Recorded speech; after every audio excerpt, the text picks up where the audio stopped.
Hello friends, welcome to another video. तो आज के इस वीडियो में हम लोग 2 अक्टूबर के करंट अफेयर को पढ़ेंगे। तो यहाँ पे हमारा प्रथम प्रश्न क्या है कि हाल ही में 7वां ग्लोबल एनवायरमेंटल फैसिलिटी असेंबली कहाँ आयोजित हुई। तो इसका सही आंसर क्या है, बी, कनाडा में। तो अभी हाल ही में 7वां ग्लोबल एनवायरमेंटल फैसिलिटी असेंबली जो है वो कनाडा में आयोजित की गई। और इसका उद्देश्य क्या है, तो इस असेंबली का उद्देश्य होता है इन्वायरमेंटल को साफ रखना और वायु में फैले प्रदूषण को कंट्रोल करना और वायु में स्वच्छता बनाए रखना ही इसका मुख्य उद्देश्य होता है। अब हम लोग बढ़ते हैं हमारे नेक्स्ट क्वेश्चन की तरफ।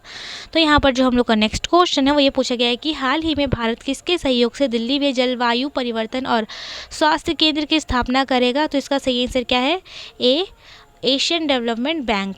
तो अभी हाल ही में भारत एशियन डेवलपमेंट बैंक के सहयोग से दिल्ली में जलवायु परिवर्तन और स्वास्थ्य केंद्र की स्थापना करेगा।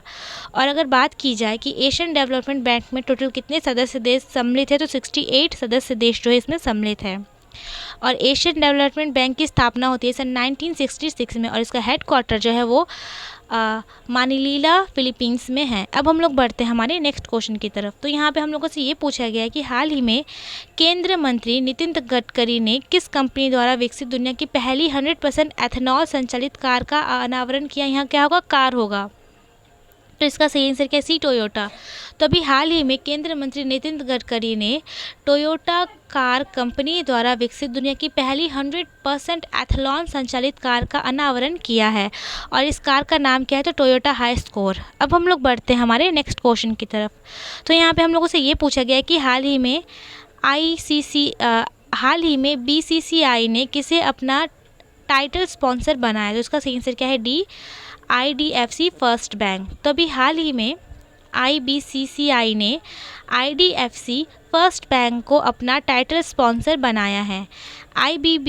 ICCI ने अपने सभी घरेलू मैचों के लिए टाइटल स्पॉन्सर के रूप में IDFC फर्स्ट बैंक को अपना टाइटल स्पॉन्सर बनाया है। और IDFC फर्स्ट बैंक हर मैच के लिए BCCI को 4.2 करोड़ रुपए देगी। और ये समझौता जो है वो पिछले आने वाले 3 सालों के लिए किया गया है। और अगर बात की जाए फर्स्ट बैंक की, तो इसकी स्थापना होती है 2015 में, IDFC फर्स्ट बैंक की। और इसका हेडक्वार्टर जो है वो मुंबई में है और इसके अध्यक्ष कौन है, तो विद्यानाथ। और BCCI की स्थापना होती है सन 1928 में और इसका हेडक्वार्टर जो है मुंबई में है और इसके अध्यक्ष का क्या नाम है, तो रोजर बिन्नी। अब हम लोग बढ़ते हैं हमारे नेक्स्ट क्वेश्चन की तरफ। तो यहाँ पे हम लोगों से ये पूछा गया है कि हाल ही में किसे पाकिस्तान में भारतीय उच्च योग के रूप में नियुक्त किया गया है। तो इसका सही आंसर क्या है, सी, गीतिका श्रीवास्तव को। तो अभी हाल ही में गीतिका श्रीवास्तव को पाकिस्तान में भारतीय उच्च योग के रूप में नियुक्त किया गया है। और ये क्वेश्चन और ये जो न्यूज़ है क्यों इम्पॉर्टेंट हो जाती है, तो गीतिका श्रीवास्तव पाकिस्तान में भारतीय उद्योग के रूप में नियुक्त होने वाली पहली महिला अधिकारी बनी हैं। और अगर बात की जाए नितिन अग्रवाल की, तो वो भी हाल ही में BSF के डायरेक्टर जनरल बने हैं और अमित अग्रवाल UIDAI के CEO नियुक्त किए गए हैं और प्रवीण सूद CBI के डायरेक्टर है। अब हम लोग बढ़ते हैं हमारे नेक्स्ट क्वेश्चन की तरफ। तो यहाँ पे हम लोग का नेक्स्ट क्वेश्चन है वो ये है कि हाल ही में डिवाइन मिस इंटरनेशनल इंडिया 2023 का खिताब किसने जीता। तो इसका सही आंसर क्या है, डी, प्रवीणा अंजना ने। तो अभी हाल ही में डिवाइन मिस इंटरनेशनल इंडिया 2023 का खिताब प्रवीणा अंजना ने जीता है। और ये कहाँ से है, तो ये राजस्थान के प्रतापगढ़ जिले से बिलोंग करती है। और प्रियन सेन ने अर्थ इंडिया का जो है किताब जीता और ये भी कहाँ से, तो ये भी राजस्थान सीकर जिले से बिलोंग करती है। और नंदिनी गुप्ता ने मिस इंडिया का खिताब जीता और ये भी राजस्थान के कोटा से बिलोंग करती है। और अगर बात की जाए मिस यूनिवर्स की, तो 2022 में मिस यूनिवर्स रही है बॉनी गैब्रिएल। और इंडिया से कितनी मिस यूनिवर्स बनी है, तो इंडिया से जो है अभी तक 3 महिलाएं हैं मिस यूनिवर्स बनी है। पहली कौन थी, तो सन 1994 में सुष्मिता सेन पहली मिस यूनिवर्स रही इंडिया की। और 2000 में लारा दत्ता ने ये खिताब जीता और 2021 में हरनाज संधू जो है मिस यूनिवर्स रहीं। अब हम लोग बढ़ते हैं हमारे नेक्स्ट क्वेश्चन की तरफ। तो यहाँ पे हम लोग का नेक्स्ट क्वेश्चन है वो ये है कि हाल ही में राष्ट्रीय लघु उद्योग दिवस कब मनाया गया। तो इसका सही आंसर क्या है, डी, 30 अगस्त को। तो अभी हाल ही में राष्ट्रीय उद्योग 30 अगस्त को जो है मनाया गया। और ये दिवस क्यों मनाया जाता है? तो लघु उद्योग दिवस छोटे व्यवसायों की उपलब्धियों का जश्न मनाने और उनकी वृद्धि और विकास के लिए सरकार की प्रतिबद्धता की पुष्टि करने का एक महत्वपूर्ण दिन है, इसलिए इस दिन को मनाया जाता है। अब हम लोग बढ़ते हैं हमारे नेक्स्ट क्वेश्चन की तरफ। तो यहाँ पे ये पूछा गया कि हाल ही में FIDC वित्त उद्योग विकास परिषद के नए अध्यक्ष कौन बने? तो इसका सही आंसर क्या है? सी उमेश रेवनकर। तो अभी हाल ही में FIDC अर्थात वित्त उद्योग विकास परिषद के नए अध्यक्ष उमेश रेवनकर बने हैं। अब हम लोग बढ़ते हैं हमारे नेक्स्ट क्वेश्चन की तरफ। तो यहाँ पे हम लोगों से ये पूछा गया है कि हाल ही में वुमेन्स 5 एशियंस हॉकी का खिताब किसने जीता? तो इसका सही आंसर क्या है? सी इंडिया ने। तो अभी हाल में वुमेन्स 5 एशियंस हॉकी का खिताब इंडिया ने जीता है और इंडिया ने थाईलैंड को हराकर इस खिताब को जीता है और इसका आयोजन जो है वो ओमान में हुआ था। अब हम लोग बढ़ते हैं हमारे नेक्स्ट क्वेश्चन की तरफ। तो यहाँ पे ये पूछा गया है कि हाल ही में किस राज्य या फिर यूनियन टेरिटरी के भद्रवाहा राजमा और रामबन सुलाई शहद को GI टैग मिला? तो इसका सही आंसर क्या है? B Jammu and Kashmir. तो अभी हाल ही में Jammu and Kashmir union territory के भद्रवाहा राजमा और रामबान सुलाई शहद को GI टैग मिला है और जम्मू कश्मीर के किस ज़िले से? तो डोडा ज़िले को। और पिछले कुछ दिनों में जितने भी जम्मू कश्मीर को जो है GI टैग मिले क्या क्या थे? तो भद्रवाहा राजमा और सुलाई शहद, रचौरी चिकनी लकड़ी शिल्प और कश्मीरी के मुश्क बुद्धी चावल को जो है अभी तक GI टैग मिल चुका है। अब हम लोग बढ़ते हैं हमारे नेक्स्ट क्वेश्चन की तरफ। तो यहाँ पे हम लोगों से ये पूछा गया है कि हाल ही में यूनेस्को ने देश में वाटर मैनेजमेंट सिस्टम के लिए किस शहर को चुना है? तो इसका सही आंसर क्या है? डी ग्वालियर को। तो अभी हाल ही में यूनेस्को ने देश में वाटर मैनेजमेंट सिस्टम के लिए ग्वालियर शहर को चुना है, जहाँ देश में पहली बार वाटर मैनेजमेंट का डाटा इकट्ठा कर पोर्टल तैयार किया जाएगा और यूनेस्को की टीम इसके लिए शहर के बांध, water treatment plant, silver treatment plant का डाटा एकत्रित करेगी। यूनेस्को और नेशनल इंस्टीट्यूट ऑफ अफेयर इस पर काम करेगी। अब हम लोग बढ़ते हैं हमारे नेक्स्ट क्वेश्चन की तरफ। तो यहाँ पे ये पूछा गया कि हाल ही में G20 संस्कृति कार्य समूह की चौथी बैठक का आयोजन कहाँ किया गया? तो इसका सही आंसर क्या है? ए वाराणसी में। तो अभी हाल ही में G20 संस्कृति कार्य समूह की चौथी बैठक का आयोजन वाराणसी में किया गया और इसकी स्थापना कब होती है G20 की? तो इसकी स्थापना होती है सन 1999 में और इसका हेडक्वार्टर कहीं भी नहीं है।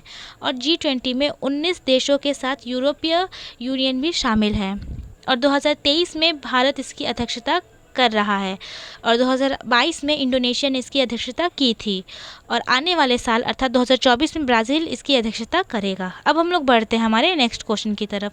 तो ये बताइए कि हाल ही में किस योजना ने E-गवर्नेंस 2023 का राष्ट्रीय पुरस्कार जीता? तो इसका सही आंसर क्या है? सी स्वामित्व योजना। तो अभी हाल ही में स्वामित्व योजना ने E-गवर्नेंस 2023 का खिताब जीता है। तो हम लोग रिवीजन कर लेते हैं फिर से कि आखिर ये स्वामित्व योजना है क्या। तो इस योजना के तहत प्रत्येक भूमि स्वामी के लिए स्वामित्व कार्ड बनाए जाएंगे। इससे उन्हें भविष्य में संपत्ति के रूप में अपनी भूमि संपत्ति का उपयोग करने के मामले में वित्तीय संस्थानों को एक आधिकारिक दस्तावेज पेश करने में मदद मिलेगी। और स्वामित्व योजना के अंतर्गत ड्रोन के माध्यम से ज़मीन का सर्वे किया जाएगा। योजना के कार्यान्वयन के लिए पंचायती राज मंत्रालय नोडल मंत्रालय है। अब हम लोग बढ़ते हैं और इस योजना को कब शुरू किया गया था? तो 24 अप्रैल 2021 में। अब हम लोग बढ़ते हैं हमारे नेक्स्ट क्वेश्चन की तरफ। तो यहाँ पे ये पूछा गया है कि हाल ही में टाटा कैपिटल ने किसे अपना ब्रांड एम्बेसडर बनाया? तो इसका सही आंसर क्या है? बी शुभमन गिल को। तो अभी हाल ही में टाटा कैपिटल ने शुभमन गिल जो कि एक क्रिकेटर है उन्हें अपना ब्रांड एम्बेसडर बनाया है। अब हम लोग बढ़ते हैं हमारे नेक्स्ट क्वेश्चन की तरफ। तो ये बताइए कि हाल ही में मोजेर 10 ड्रोन को किसने लॉन्च किया? तो इसका सही आंसर क्या है? ईरान ने। तो अभी हाल ही में ईरान ने मोजेर 10 ड्रोन को हाल ही में लॉन्च किया। और अगर बात की जाए ईरान की, तो ईरान का कैपिटल क्या है? तो तेहरान। और इसकी करेंसी क्या है? तो टोमान। और इसके प्रेसिडेंट कौन है? तो इब्राहिम राइशी। अब हम लोग बढ़ते हैं हमारे नेक्स्ट क्वेश्चन की तरफ। तो यहाँ पे ये पूछा गया है कि अगस्त 2023 में दृष्टिबाधितों के लिए किसने उपकरण विकसित किए? तो इसका सही आंसर क्या है? डी जर्मनी ने। तो अगस्त 2023 में दृष्टिबाधितों के लिए जर्मनी ने उपकरण बनाए और भारत के पुणे में जो है इस उपकरण को बांटा जा रहा है। और अगर बात करें जर्मनी की, तो इसकी कैपिटल क्या है? तो बेर्लिन। जर्मनी की कैपिटल क्या है, बेर्लिन, और इसकी करेंसी क्या है, तो यूरो। अब हम लोग बढ़ते हैं हमारे नेक्स्ट क्वेश्चन की तरफ। तो यहाँ पे ये पूछा गया कि हाल ही में यूपीआई इंटर ऑपरेटिव डिजिटल रुपया मोबाइल ऐप को किसने लॉन्च किया। तो इसका सही आंसर क्या है, एक कैनरा बैंक ने। तो अभी हाल ही में यूपीआई इंटर ऑपरेटेबल डिजिटल रुपया मोबाइल ऐप को कैनरा बैंक ने लॉन्च किया। और इसकी स्थापना कब होती है कैनरा बैंक की, तो सन 1986 में, और इसका हेड क्वार्टर बेंगलुरु में है। और इसके सीईओ कौन है, तो के सत्यनारायण राजू। और इसकी थीम क्या है, तो या फिर अगर कहा जाए कि इसकी ट्रैक लाइन क्या है, तो टुगेदर वी कैन। तो आखिर ये है क्या ऐप, तो इसके इस्तेमाल से यूज़र और व्यापारी डिजिटल मुद्रा के इस्तेमाल कर पाएंगे। और कैनरा बैंक ने कैनरा डिजिटल रुपया नामक एक मोबाइल एप्लीकेशन लॉन्च किया है, जो कि यूज़र्स को व्यापारी यूपीआई क्यूआर कोड को स्कैन करने और डिजिटल मुद्रा का इस्तेमाल करके भुगतान करने की उम्मीद देता है। अब हम लोग बढ़ते हैं हमारे नेक्स्ट क्वेश्चन की तरफ। तो यहाँ पे हम लोगों से ये पूछा गया है कि मेरा बिल मेरा अधिकार योजना में कितने तक के कैश प्राइस दिए जाएंगे। तो इसका सही आंसर क्या है, डी 1 करोड़। तो मेरा बिल मेरा अधिकार योजना में 1 करोड़ तक के कैश प्राइस दिए जाएंगे। और मेरा बिल मेरा अधिकार योजना चलाना प्रोत्साहन योजना के तहत खुदरा या थोक विक्रेता से मिले बिल ऐप पर अपलोड करने वाले लोगों को 10 लाख रुपए से 1 करोड़ रुपए तक का नगद पुरस्कार दिया जाएगा। मेरा बिल मेरा अधिकार योजना आम लोगों को जल्द ही एक मोबाइल ऐप पर जीएसटी चालान अपलोड करने के लिए इनाम मिल सकता है। और इसका उद्देश्य क्या है, तो इसका मुख्य उद्देश्य यह है कि जो बिना जीएसटी बिल दिए टैक्स बचाने की कोशिश कर रहे हैं, तो इन सब चीज़ों से उन पर रोक लगेगी। अब हम लोग बढ़ते हैं हमारे नेक्स्ट क्वेश्चन की तरफ। तो यहाँ पे हम लोग का नेक्स्ट क्वेश्चन है, वो ये पूछा गया कि चंद्रयान-1 चंद्रमा पर जिस स्थान पर उतरा था, उस स्थान को क्या नाम दिया गया। तो इसका सही आंसर क्या है, ए जवाहर पॉइंट। तो चंद्रयान-1 चंद्रमा पर जिस स्थान पर उतरा था, उसका नाम क्या है, तो जवाहर पॉइंट। और ये कब लॉन्च हुआ था, तो 22 अक्टूबर 2008 में। और किस रॉकेट पे इसे लॉन्च किया गया था, तो PSLV-11 रॉकेट से जो इसे लॉन्च किया गया था। अब हम लोग बढ़ते हैं हमारे नेक्स्ट क्वेश्चन की तरफ। तो यहाँ पे हम लोग का नेक्स्ट क्वेश्चन है, वो ये है कि हाल ही में हेरिटेज ट्रीज़ ऑफ गोवा नामक पुस्तक किसने लिखी। तो इसका सही नाम क्या है, इसका सही उत्तर क्या है, तो डी P.A. श्रीधर पिल्लई। तो अभी हाल ही में हेरिटेज ट्रीज़ ऑफ गोवा नामक पुस्तक P.A. श्रीधर पिल्लई ने लिखी है, और ये अभी गोवा के वर्तमान गवर्नर है। इस पुस्तक के साथ इन्होंने और 3 पुस्तकें भी लिखी थी, जिसका नाम क्या है, तो हेरिटेज ट्रीज़ ऑफ गोवा, जो कि ये है। दूसरा है when parallel lines meet, and तीसरा है इंटरप्रिया कवित कला। तो ये थे इनके 3 पुस्तकों के नाम। सो फ्रेंड्स, आई होप आप लोग को वीडियो पसंद आई। अगर पसंद आई तो प्लीज़ लाइक एंड सब्सक्राइब करें, और हाँ, शेयर करना तो आप लोग बिल्कुल भी मत भूलना। मिलते हैं अब हम लोग नेक्स्ट वीडियो में। Thanks for watching.